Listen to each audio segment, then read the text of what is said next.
This is Ulysses S. Grant, and he was born on April 27th in 1822 in Pleasant Point, Ohio, where he came from very humble beginnings, his father running a tanning business and his grandfather having served in the Revolutionary War. And he didn't show much promise as a young man with little ambition, and he was very shy, but he knew he didn't want to be a tanner like his father.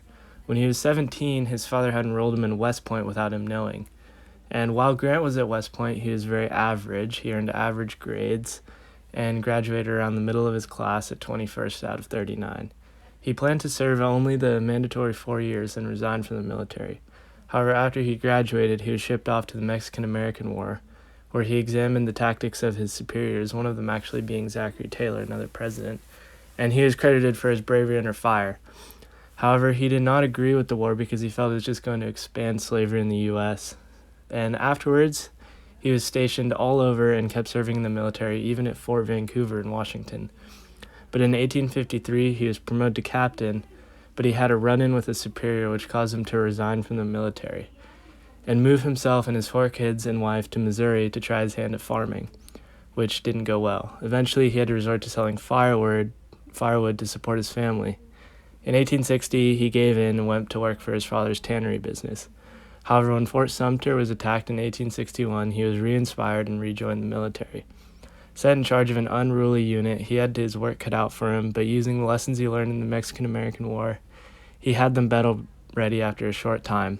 With his unit, he took Fort Henry and Fort Donelson, which are considered 2 of the biggest first Union victories. Afterwards, he was promoted to Major General of Volunteers. Grant went on to obviously be a massive part of the Union's eventual victory, with him winning many key battles and his relentless hunt of Lee's army.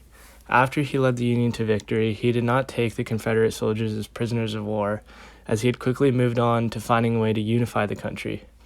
He was promoted to general after the war, where he was in charge of the military side of Reconstruction. Then eventually, a 2-term president where he was intent on unifying the country once again. The man was great. He led the Union to victory, saving America and at the same time creating a better world, freeing millions of slaves.